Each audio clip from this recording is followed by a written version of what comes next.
yo venía a hablar un poco de la historia de la conservación de la flora española, y en ese sentido pues quería mezclar un poco no solo aspectos, digamos, históricos y contar batallitas, porque tampoco hay, bueno, pues la biología de la conservación de plantas en España pues es una cosa relativamente reciente que tampoco da como para manejarse en los, digamos, en los libros de historia, pero sí por lo menos para hablar de algunos hitos importantes y de cuáles pueden ser los retos y en qué momento pues estamos ahora mismo.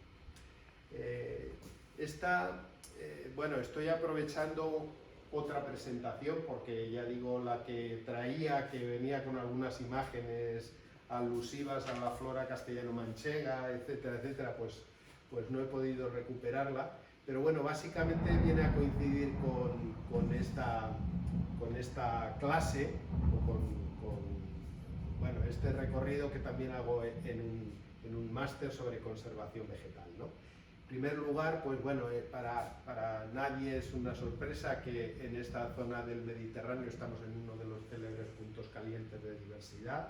Esto quiere decir que hay una gran riqueza, pero también un notable proceso de pérdida de hábitats, ¿no? Es la confluencia entre una gran cantidad de endemismos y un muy acelerado avance en la pérdida de hábitats lo que hace que se designen estos 25 puntos calientes de diversidad en el planeta. Y aquí en el Mediterráneo, pues de toda esta zona, pues quizá lo más relevante que nos queda con una naturalidad más o menos acentuada, pues son esas zonas reseñadas en negro. ¿Qué sabemos del reparto de la flora en España? Pues sabemos cada vez más, aunque todavía nos quedan muchos territorios por explorar a fondo, ¿no? Hoy día la florística no vive su mejor momento. Esos estudios pues parece que forman parte del pasado, de una ciencia ya periclitada, y en todo caso pues vamos sacando o compensando esto con el aporte de la ciencia ciudadana, con los aficionados, etcétera, etcétera. Pero en todo caso a lo que quiero referir es a que por lo que hoy día sabemos, por lo que se ha cartografiado y está disponible para su consulta pública, pues las zonas, las cuadrículas que cuentan con mayor número de especies serían aquellas del eje pirenaico-cantábrico, y luego pues podría seguirse esos tonos cálidos a lo largo de toda la fachada levantina, y particularmente pues también en zonas de Sierra Nevada, ¿no? El punto más caliente de riqueza en la península es la cuadrícula del Veleta, ¿no? O sea que ahí tendríamos digamos, un poco esa fotografía con respecto al número de especies, ¿no? Si pensáramos en endemismos, ¿dónde se concentra el mayor número de endemismos en nuestro territorio? Pues ahí todavía destaca más. Estas tres cuadrículas pues vienen a representar todo el eje de Sierra Nevada, ¿no? Las cuadrículas ya no solo del Veleta, sino también del Mulhacén, de los Peñones de San Francisco, etc. Luego también se puede seguir de una forma bastante fiel, intuir muy bien por dónde están los sistemas montañosos en España, ¿verdad? Toda la zona de la cordillera cantábrica, alguna cuadrícula en particular de picos de Europa, la zona axial de Pirineos, y aquí quizá hay que aclarar que no destaca tanto el Pirineo porque hay muchas plantas que están compartidas con la vertiente francesa, que no son endémicas españolas, o que están compartidas pues, con el macizo central o con los Alpes, y esto notablemente pues, baja el porcentaje de endemicidad, de exclusividad entre las plantas que se dan en esa cordillera. Con respecto a Canarias, pues no tenemos información acerca de riqueza equiparable a la foto que he enseñado antes, pero sí en cuanto a riqueza de especies endémicas, ¿no? Este trabajo que tiene ya algunos años, hecho por Alfredo Reyes y colaboradores, ¿no? Como se puede ver, pues es en las islas occidentales donde hay mayor número de endemismos, y particularmente en las dos paleoislas que existían antes de que la erupción del Teide pues juntara todo eso en lo que hoy conocemos como Tenerife, y luego en La Gomera, algún punto de Gran Canaria, en Las Palmas y tal. Las dos islas orientales, ¿no? Lanzarote y Fuerteventura, que son precisamente las más cercanas al continente y que según pues, las teorías del equilibrio en biogeografía insular, etcétera, pues debieran ser las más ricas. Sin embargo, esto sucede todo lo contrario, y esto se debe a que son las islas más antiguas, los edificios volcánicos están arrasados y hay una heterogeneidad muchísimo menos. Son unas islas muy planas por contraposición a estas que son muy montañosas, y entonces hay una gran heterogeneidad ambiental.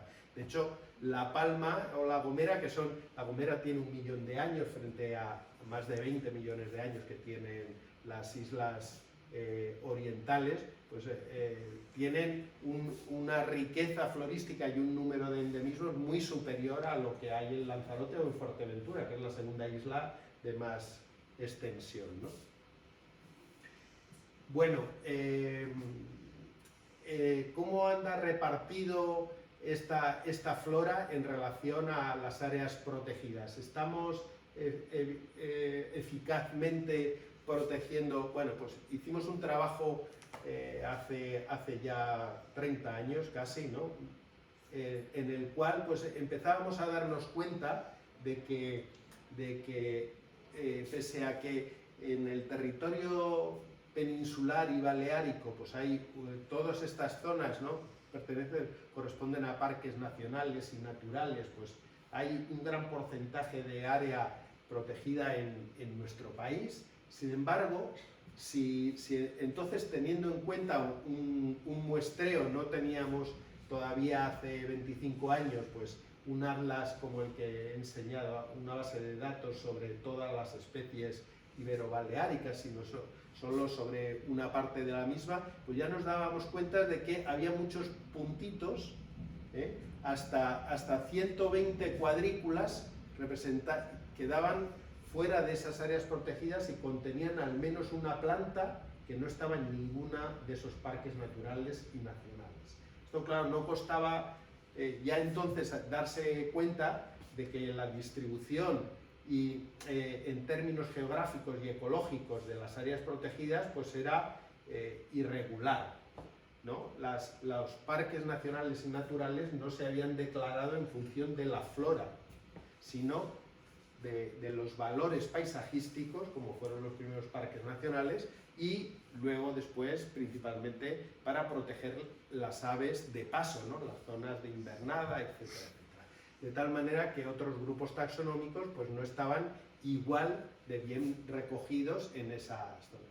Esto lo llevamos también a testar con diversos grupos animales y vegetales, viendo a ver por dónde está eso. A diferencia de esto, que son, hasta ahora lo que he enseñado son cuadrados de 10 kilómetros de lado, estas, en función de que los atlas faunísticos pues estaban a un detalle de cuadrículas de 50 kilómetros de lado, pues comparando todo a la misma escala, pues veíamos que, desde luego, las pautas de diversidad no son comunes a todos los grupos animales y vegetales. Eso parecía una cosa casi de perogrullo antes de iniciar el trabajo, pero también combinando todos ellos nos dábamos cuenta de que había muchas especies, todas estas cuadrículas en rojo representaban zonas que no tenían, por lo menos en aquel entonces, ningún parque nacional o natural, y en función del tamaño de la cuadrícula lo que nos estaba diciendo era la cantidad de especies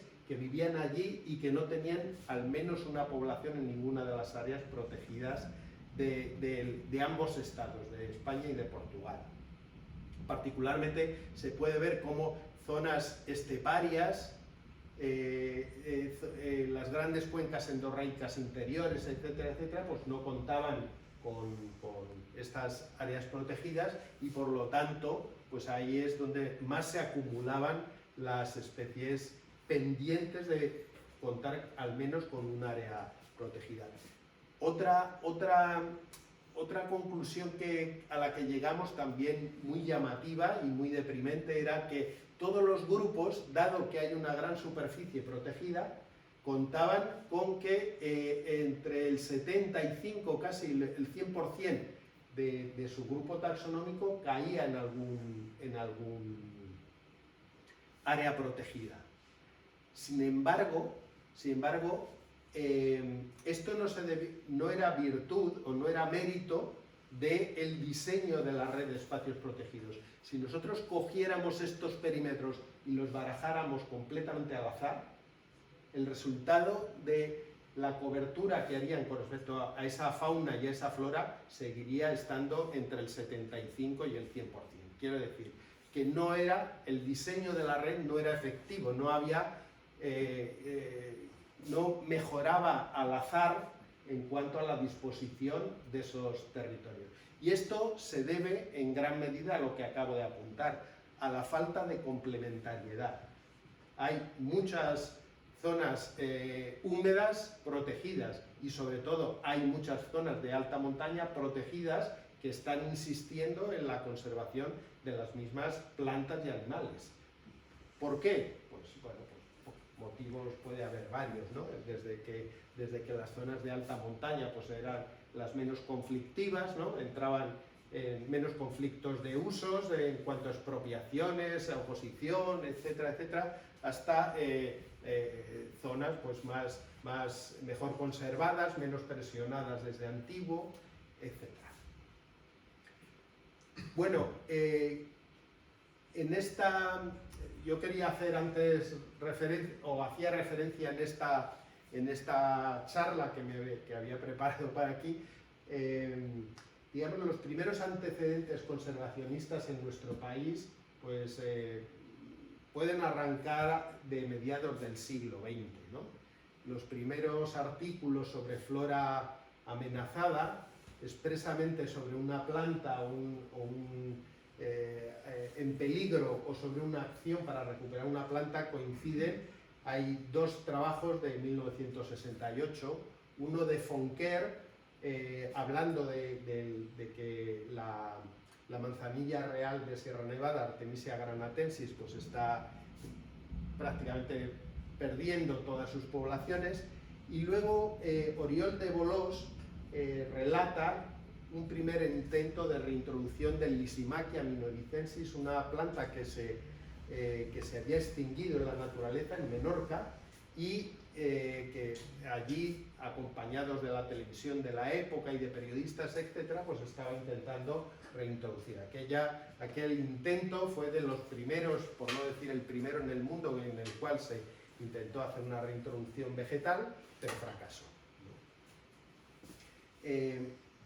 Durante esa época, digamos, durante el franquismo no hay una ley de protección de la flora o de la fauna silvestre, y no sería hasta los años 80 cuando empieza a haber lo que entonces se llamaba el Catálogo Nacional de Especies Amenazadas. En cuanto a flora, pues apenas recogió media docena de plantas en un primer momento, luego ya fue ampliándose, aunque curiosamente todavía por aquel entonces sin incluir ninguna planta procedente de Canarias. Eso ya llegaría con el transcurso de los años.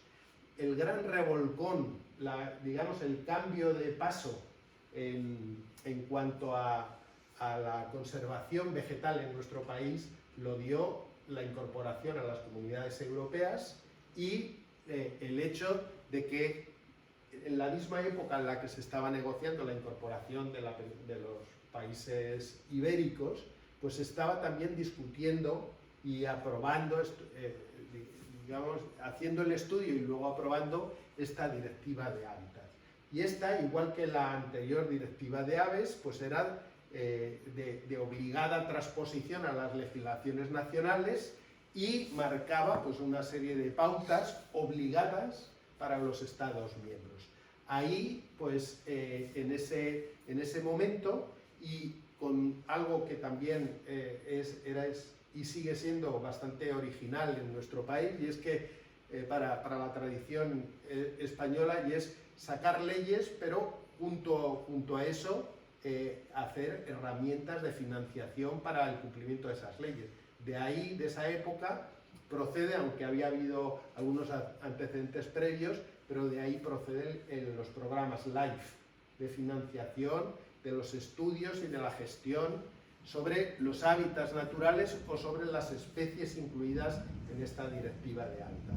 Claro, con esto las comunidades autónomas que empezaran a interesarse por la conservación de la flora podían solicitar fondos a Europa, puenteando al Estado español, que no tenía ni fondos ni demasiado interés en darle un cambio de orientación a esta conservación de fauna y flora por aquel entonces.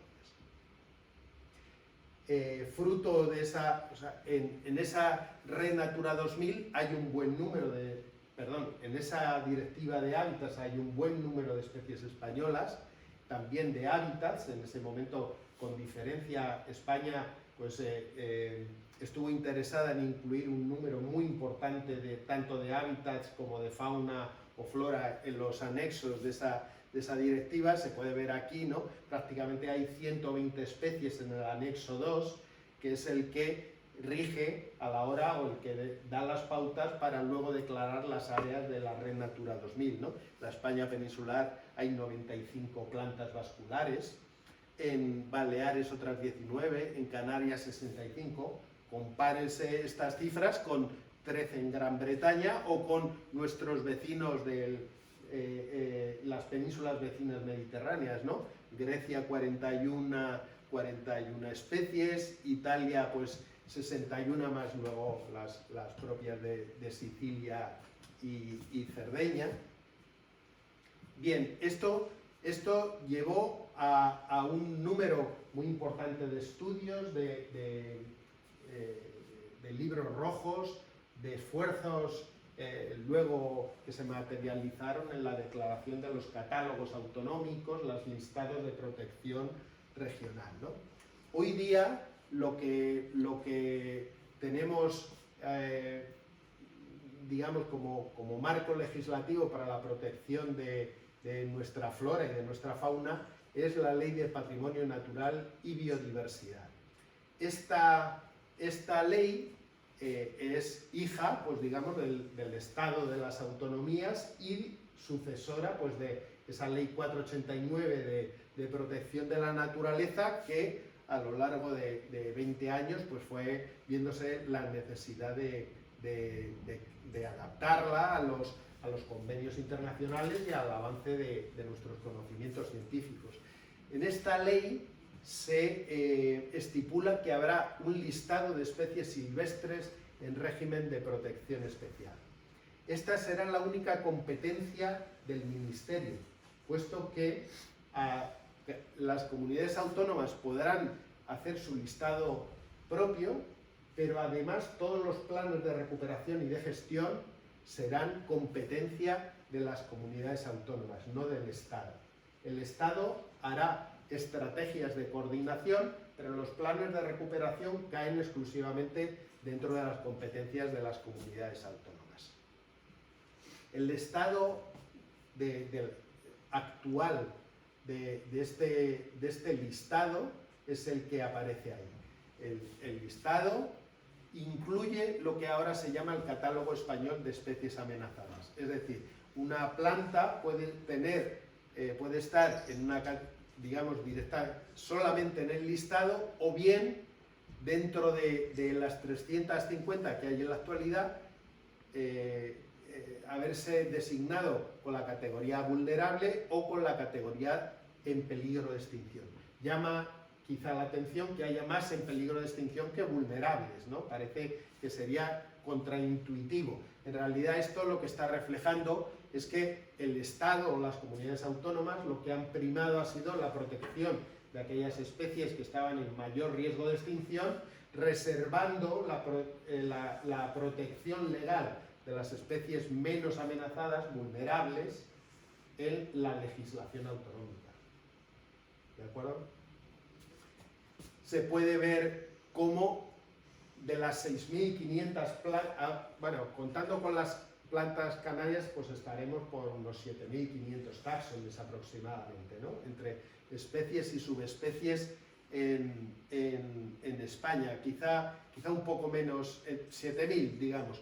Hay 350 protegidas, ¿no? en el Estado.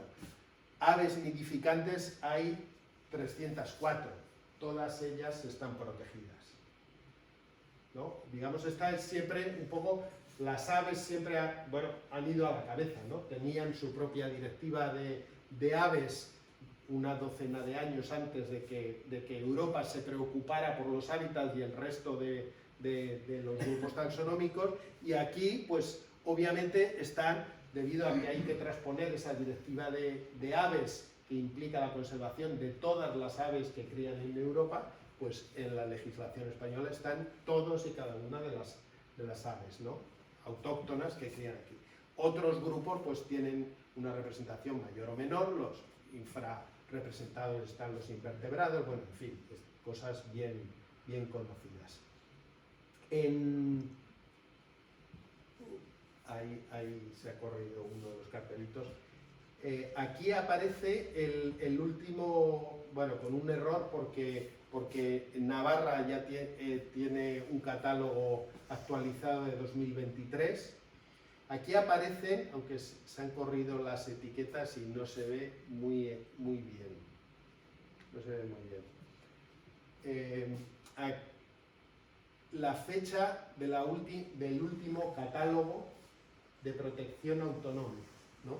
Hay algunos que están muy actualizados, Baleares es de 2017, Andalucía de 2012, como digo, Navarra de 2023, Castilla y León 2015, mientras que hay otros que se han ido quedando un poco retrasados, ¿no?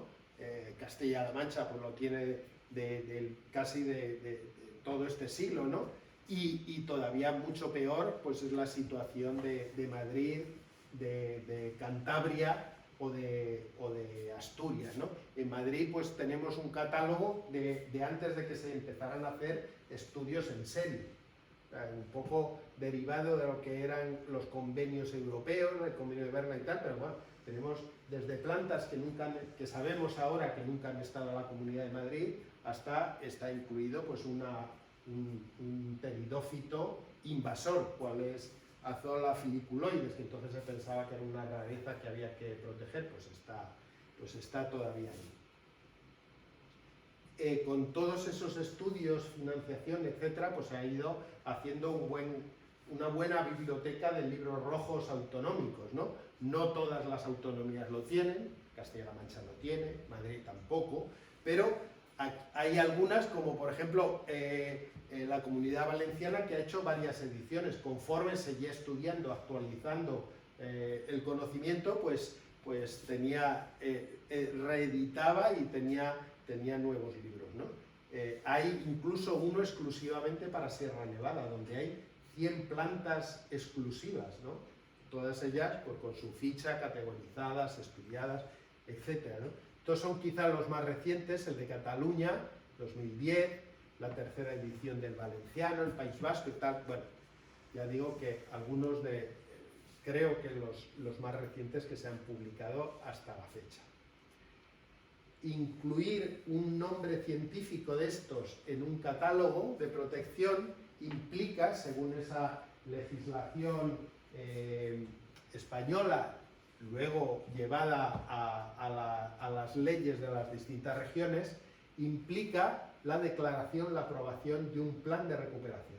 Si una especie está en peligro, debe tener un plan de recuperación, y si se mete con categoría vulnerable, pues un plan de conservación.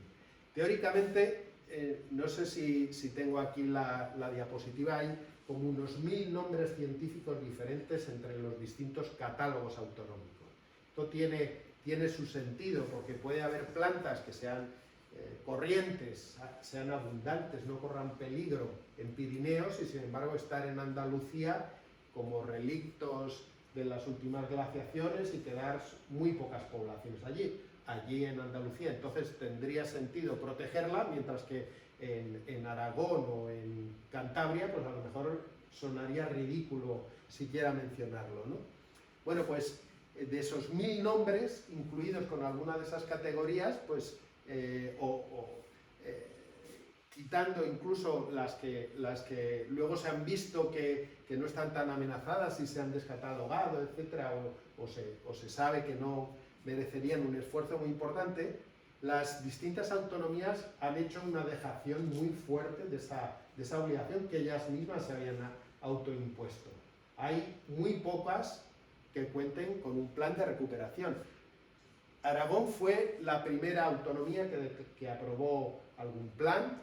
Este de Borderea Chuardi, que es esta plantita de aquí, una Diosporiacea, que vive en unas repisas solo en un barranco del Prepirineo, y después de esto pues siguió Castilla-La Mancha, La Rioja, Canarias, Murcia, Andalucía.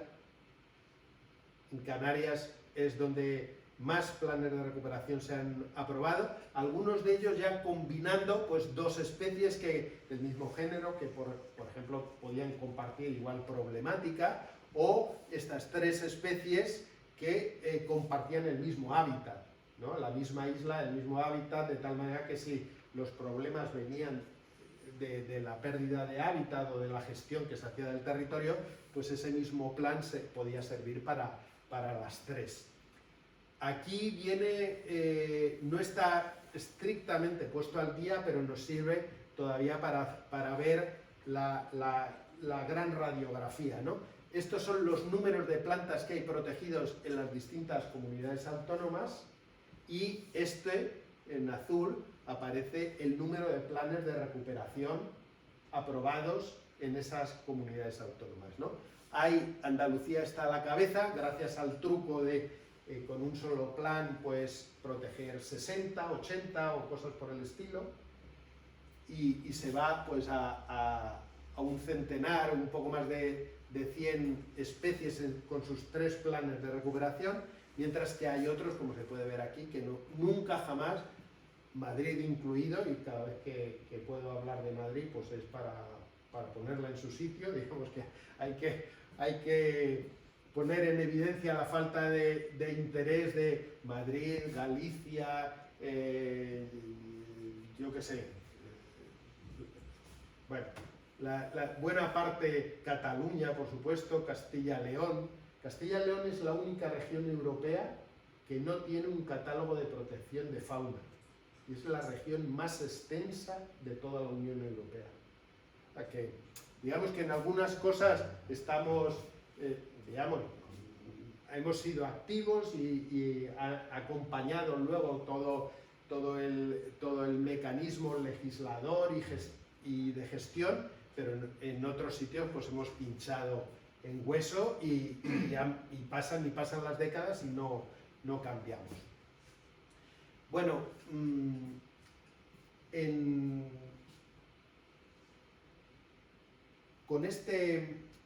con el cambio, digamos, de siglo, también hacia el año 2000 aproximadamente, se ha firmado el Convenio de Biodiversidad, y este implica que los estados que han firmado este convenio de las Naciones Unidas deben hacer una evaluación de su biodiversidad. Y el Parlamento español pues, aprueba la elaboración de un inventario nacional de biodiversidad y encarga a los botánicos, entonces éramos los autores de la lista roja de flora, no había una sociedad botánica en aquel momento, ni una sociedad de conservación, ni nada, pero bueno, sí que había ya un grupo de gente que se estaba coordinando a raíz de todos esos proyectos autonómicos y que estaba trabajando en biología de la conservación de plantas. El Ministerio nos propuso pues, elaborar un atlas y un libro rojo sobre la flora amenazada del país, un libro que saldría publicado en 2004, después de 2 años de trabajo de campo y otro de edición, y luego se ha visto, digamos, seguido de unas cuantas adendas, de unos cuantos anexos, ¿no? 4 hasta la fecha, que han ido ampliando un poco pues, este número de plantas que cuentan con una ficha roja.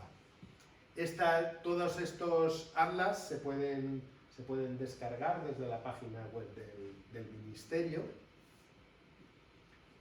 Y hoy día contamos también, a resultas de estos proyectos y de los estudios que hemos realizado, con una lista roja elaborada en 2008. Esto hace ya la friolera de, ¿cuántos?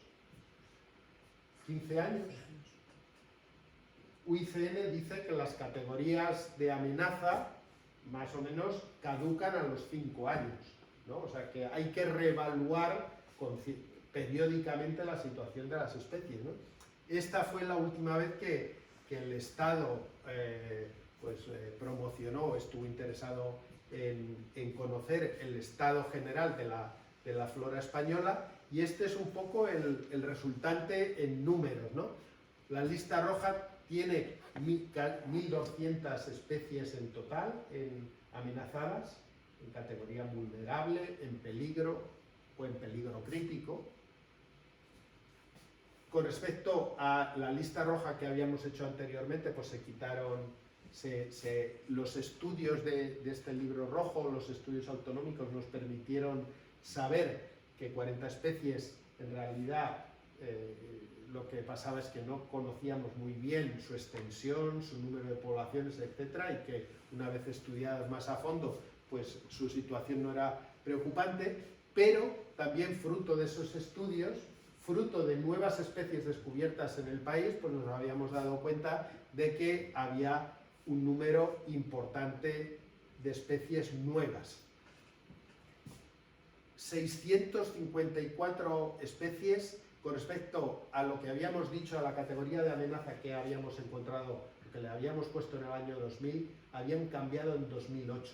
Es decir, la mitad de la lista roja había cambiado, había subido o bajado de categoría en apenas una década, ¿no?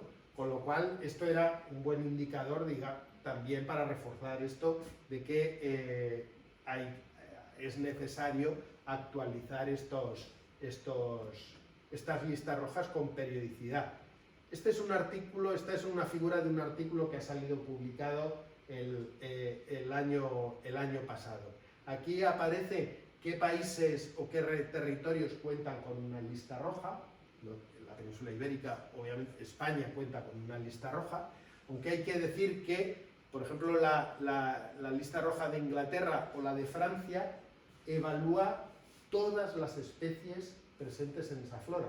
Nosotros en nuestra lista roja solo hemos incluido las que nos parecía que estaban amenazadas. Luego algunas resultaron que no, y hemos puesto ahí una categoría de no amenaza.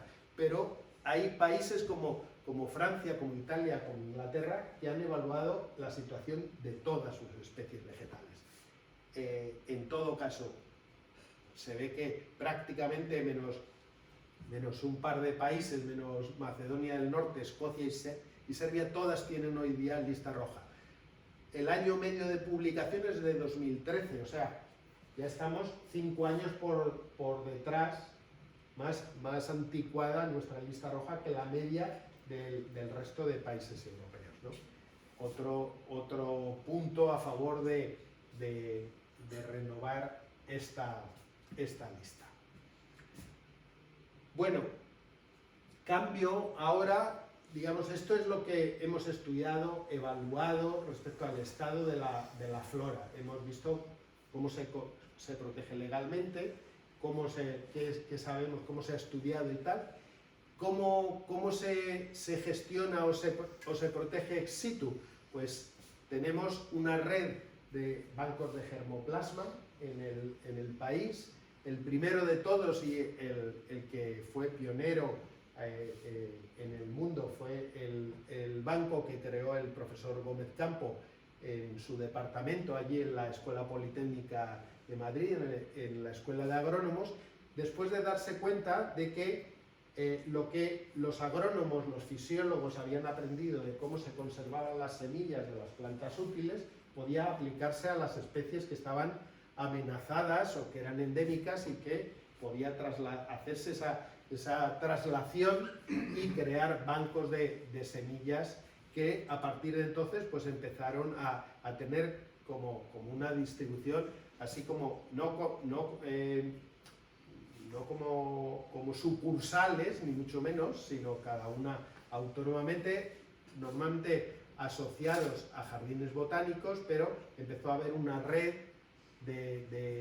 dedicada principalmente pues, a los endemismos regionales, en Canarias, en Valencia, en Baleares, etcétera, etcétera, y esta sigue siendo una red coordinada y muy activa en la actualidad. Hay conservación ex situ que se lleva a cabo en los jardines botánicos. Este jardín es un ejemplo, y aquí está también también contamos con una red ibero-macaronésica de jardines botánicos que se coordinan, que elaboran pues un poco esos planes de conservación, de multiplicación, de pruebas, etcétera, para contribuir a la conservación de las plantas amenazadas. Y este pin que llevo aquí corresponde a esto mismo, que es la hoja de esa Borderea chuardi, de esa primera planta que contó con el primer plan de recuperación. La Sociedad Española de Biología de la Conservación es la única sociedad europea dedicada exclusivamente a la conservación de plantas. Estamos cumpliendo 20 años, hacemos justo ese aniversario en este año 23. Y bueno, entrando por aquí, pues se accede, la verdad es que siento mucho haber perdido esa otra presentación, ¿no? en la cual pues detallaba un poco más estas cosas, pero bueno. Todo esto, lo que presento en esta clase era un poco el estado de la cuestión, pero después de todo lo que se ha legislado, estudiado, de todos esos libros rojos, ¿estamos teniendo éxito? Bueno, ya se sabe que con la lista roja no estamos muy al día, ¿no? A lo mejor de varios centenares de especies, pues no sabemos si están ahora mismo vulnerables, en peligro, si han bajado a casi amenazadas, ¿no?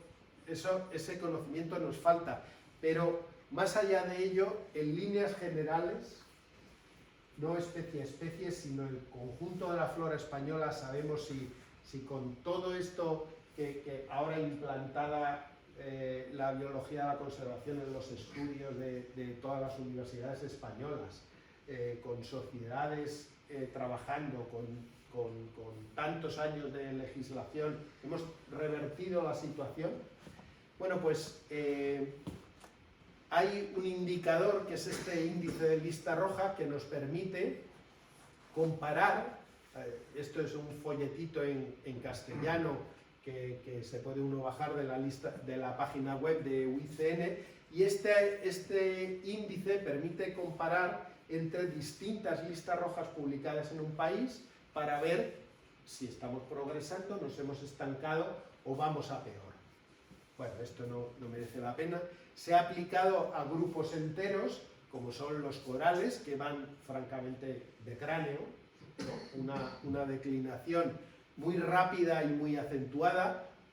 También es muy preocupante la situación de los anfibios y con todas las infecciones que sufren y que llevan a la pérdida de muchas especies, y más, digamos, también empeora, aunque de una manera menos rápida, la situación de aves y de mamíferos. Este índice se ideó para aplicarlo a grupos taxonómicos enteros, pero igual que hay listas rojas regionales, pues también se dio la manera de aplicarlo regionalmente, ¿no? A continentes, a países y tal, siempre y cuando se aplicaran a grupos de más de 1.500 especies, digamos por simplificación estadística. Bueno, hay una serie de países, entre ellos el nuestro, que cuentan con 2 listas rojas publicadas según las categorías UICN modernas. Y algunos de ellos, como Suecia o Finlandia, pues han aplicado esta lista. Las plantas vasculares, comparado el año 2000 a 2010, había empeorado ligeramente en Suecia, había empeorado también en Finlandia, y nosotros dijimos, bueno, pues ya que contamos con 2 listas rojas, vamos a ver qué ha pasado.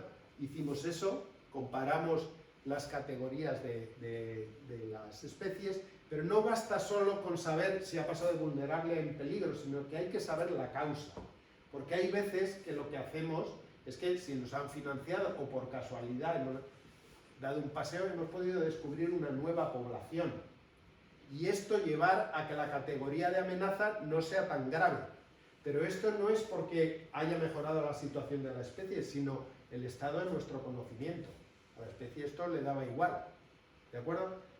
Lo que UICN, para aplicar este índice, nos pide es que sepamos las razones de los cambios, y llama cambios genuinos a los que verdaderamente se han producido porque ha empeorado la situación de la especie o ha mejorado. Y sobre esas especies que han cambiado genuinamente de estatus es sobre la que se aplica la métrica. Bien, nosotros teníamos todos estos libros rojos, estatales, los autonómicos, podíamos consultar a expertos regionales para saber a qué se habían debido esos cambios. Entre las 2 listas rojas, ya lo dije antes, el 50% en 10 años, en 8 años en concreto, pues no había cambiado de categoría, y algo más, el 51% sí había cambiado. Muchas veces se debía a cambios taxonómicos, a mejora de nuestros conocimientos, a que eran especies nuevas descubiertas en España, porque antes se consideraban endemismos portugueses, por lo que sea, y ahora se veían en Salamanca o en Huelva o lo que fuere. Solo el 6% de esos cambios se debían a empeoramientos o mejorías en el estado de conservación. Bien, pues aplicamos esto, y como hay más de 1.500 especies, tanto en Baleares como en Canarias, como en la España peninsular, y sobre todo, y también, claro, en el conjunto español, pues vimos esto. Uy, perdón.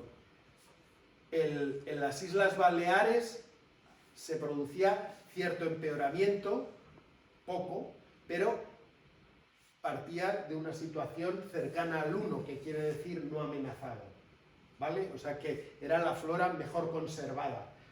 Canarias, prácticamente lo mismo, no había habido empeoramiento, pero de todos los índices de lista roja publicados hasta la fecha, quitando los corales, es el peor dato conocido. Es decir, que había una cantidad desproporcionada de especies amenazadas en las Islas Canarias. Su situación no ha empeorado durante esa década, probablemente porque hay muchas, o sea, el porcentaje de área protegida y de planes de recuperación es muy superior a lo que ocurre en otros territorios españoles, pero no se había revertido, esto no había empezado a mejorar. Las tendencias en la España peninsular y en España en su conjunto, pues eran también de declinación, de que vamos a peor, no a mejor. Bueno, esto... Otra forma de verlo, hay una estrategia global de conservación vegetal aprobada también por Naciones Unidas. Una estrategia que se basa en estos objetivos: documentar la diversidad, conservarla, utilizarla sosteniblemente y luego promover la formación y la capacitación.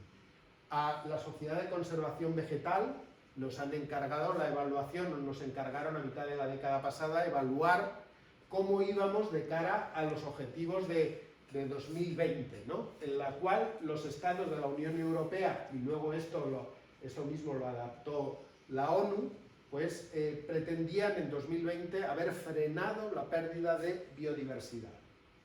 Incluso los países europeos se propusieron darle la vuelta y haber empezado a revertir la pérdida de biodiversidad. Bueno, esto quedó como un brindis al sol. Algunos de estos objetivos, pues claro, en 2020, cuando llegó el 20,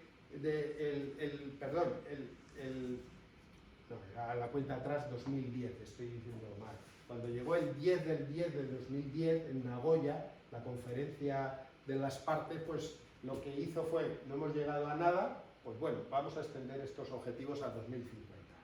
Veremos a ver si vivimos para entonces, pues si otra vez es para decir, bueno, vamos a prolongarlo un poquito más, ¿no? Que tampoco... Bueno, entre esos objetivos pues tenemos, hay una catalogación mundial en marcha, liderada por el Jardín Botánico de Kew, en las cercanías de Londres. Con esta World Flora Online pretenden catalogar todas las plantas vasculares mundiales, ¿no? En España hay publicado un artículo que habla de cifras, ¿no? No da el catálogo de todas las plantas españolas, pero esto ahora mismo sí que está ya accesible a través de esto que el Ministerio llama la lista patrón de las especies silvestres. Ahí está recogido todos los nombres científicos, digamos con las sinonimizaciones adecuadas de todas las plantas y animales conocidos, registrados en España. Y esto está completamente accesible con un solo clic. Se baja un Excel de miles de filas para animales, plantas, etcétera, etcétera. Este objetivo estaría conseguido. El siguiente sería evaluar el estado de conservación de todas las plantas. Bueno, en la lista roja que tenemos actualmente ha incluido, sabemos el estado en España de 1.600 plantas. Si escarbamos un poco más, ampliamos un poco nuestro foco, vemos que en muchas autonomías que tienen su propia lista roja, están incluyendo allí especies que solo viven, por ejemplo, en la lista roja andaluza, plantas que sin ser endémicas andaluzas, o siéndolo, perdón, lo voy a decir al revés, siendo endemismos andaluces o plantas que dentro de España solo viven en Andalucía, tienen categoría de amenaza. Esa sería la categoría española, aún así. ¿Se me entiende? No tiene que verse cómo está el estado de las poblaciones en Castilla-La Mancha, en Extremadura o en Aragón para hacer la evaluación conjunta. La evaluación española puede hacerla Andalucía exclusivamente. Y nosotros decir, bueno, pues esas categorías que le ha dado Andalucía o Cantabria o quien sea, de esas plantas que solo viven en esa región, dado que son los mismos expertos que están participando también en el libro rojo y en las listas rojas, etcétera, las podemos dar por válidas. Bueno, eso suma este puñado más.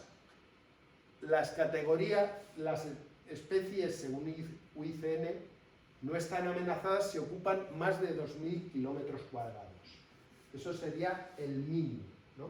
A partir de ahí ya tiene que cumplir una serie de condiciones. Menor área, un número limitado de poblaciones, de individuos reproductores, fragmentado el hábitat, fluctuaciones poblacionales, bueno, toda una serie de condiciones pero esto sería el umbral mínimo. Bueno, tenemos bases de datos que nos dicen si ocupas más de 20 cuadrículas de esas que enseñé al principio, de 10 kilómetros, pues ya esas podemos pensar que pueden estar casi amenazadas, pero ya no estarían con las categorías UICN de peligro.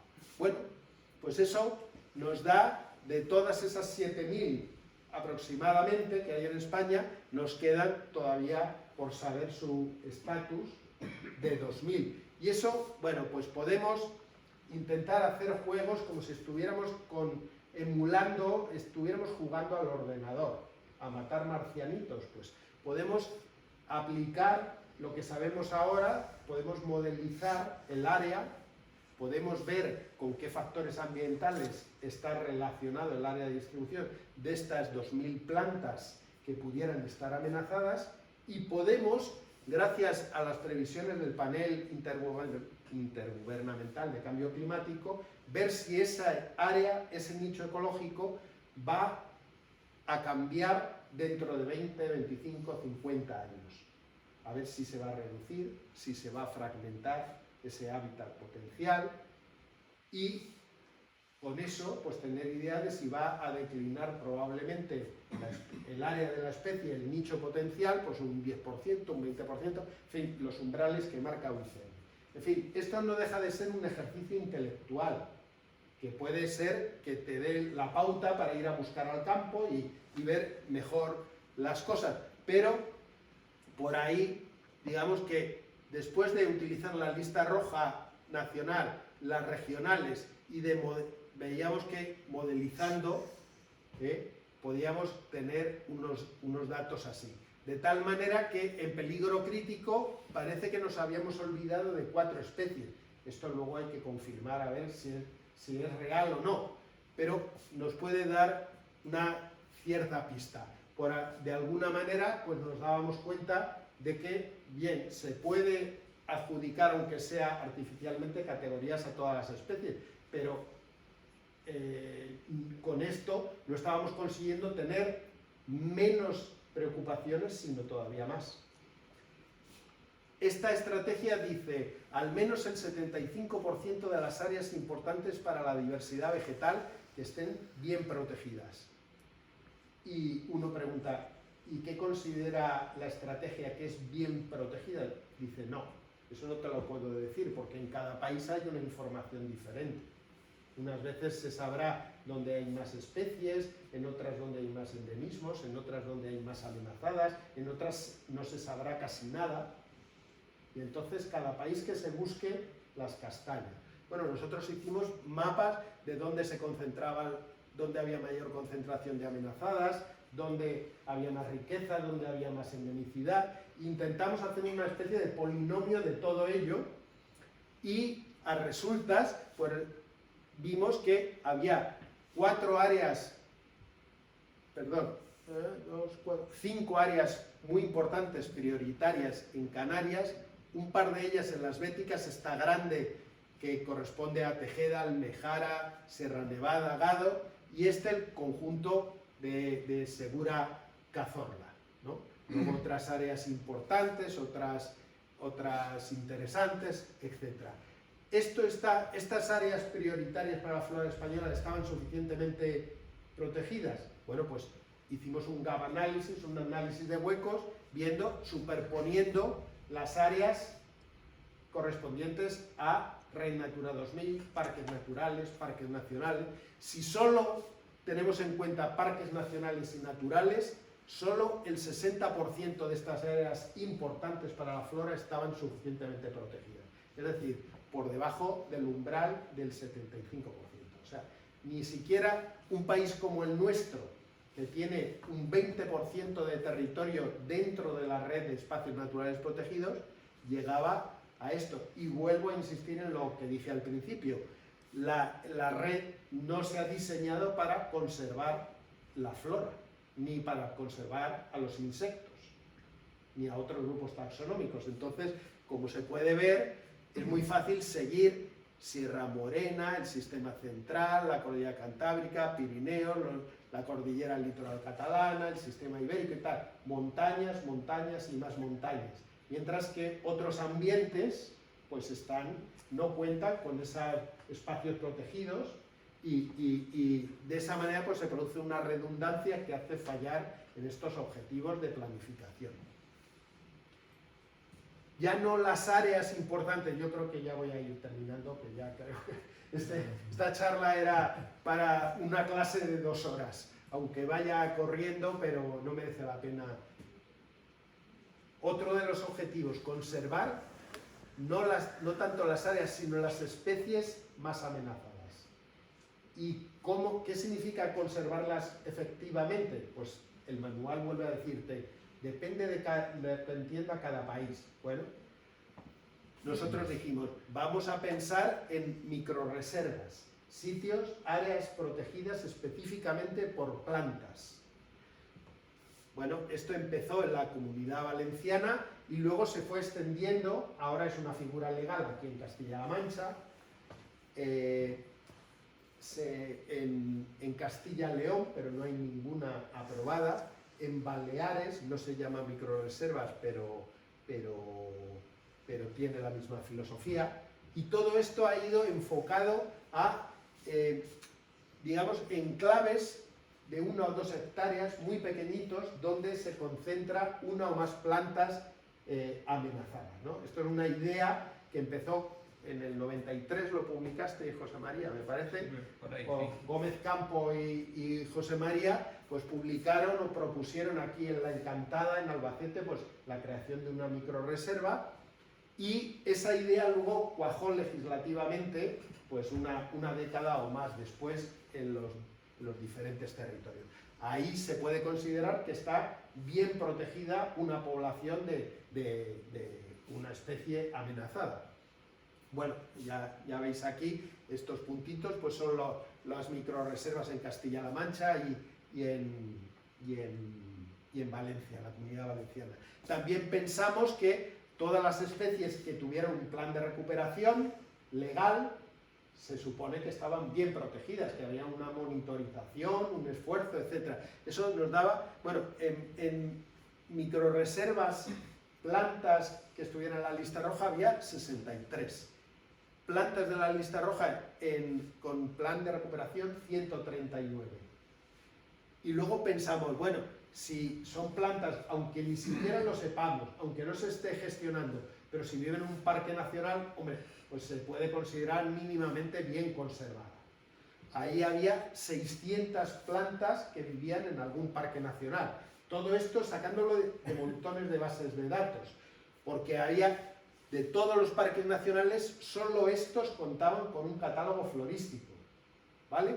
O sea que el Parque Nacional de Guadarrama, el de Cabrera, el de Sierra Nevada, Doñana, Aigüestortes, el director conservador de ese parque nacional no tiene un catálogo de qué plantas hay en su parque, ¿de acuerdo? O sea que, digamos que puede hacer una gestión, una conservación pasiva, pero desde luego ni siquiera hay un catálogo como tal, ¿no?, de qué recursos vegetales hay allí en esa joya de la corona, ¿no?, que es la red de parques nacionales. Bueno, pues desgraciadamente, claro, parte de estos 60 especies que tienen una población, una microrreserva, también tienen en un parque nacional, o también están protegidas legalmente, o sea que no es la suma de todo esto. En total, 718 táxones se puede considerar que tienen al menos una población bien conservada, y esto hace no el 75, sino el 44% de toda la flora más amenazada está bien conservada. Si pusiera, y quedaba todo esto, 170 plantas en peligro crítico no tienen ni siquiera una población en ninguna de las áreas mejor protegidas de nuestro país. Si esto lo extendemos a toda la Red Natura 2000, entonces sí, pero hay muchas áreas de la Red Natura 2000 que están declaradas para la protección solo de fauna y que no tienen ni siquiera la obligación de monitorizar el resto de especies, ¿no? El 96% sí que está ahí. Bueno, voy terminando. Otra meta, plantas conservadas ex situ.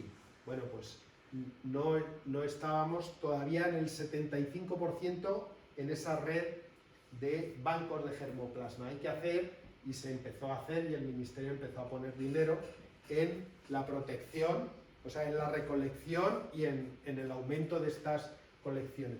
130 especies en peligro crítico no tenían ni siquiera una muestra en ningún banco de semillas, en ningún banco de germoplasma.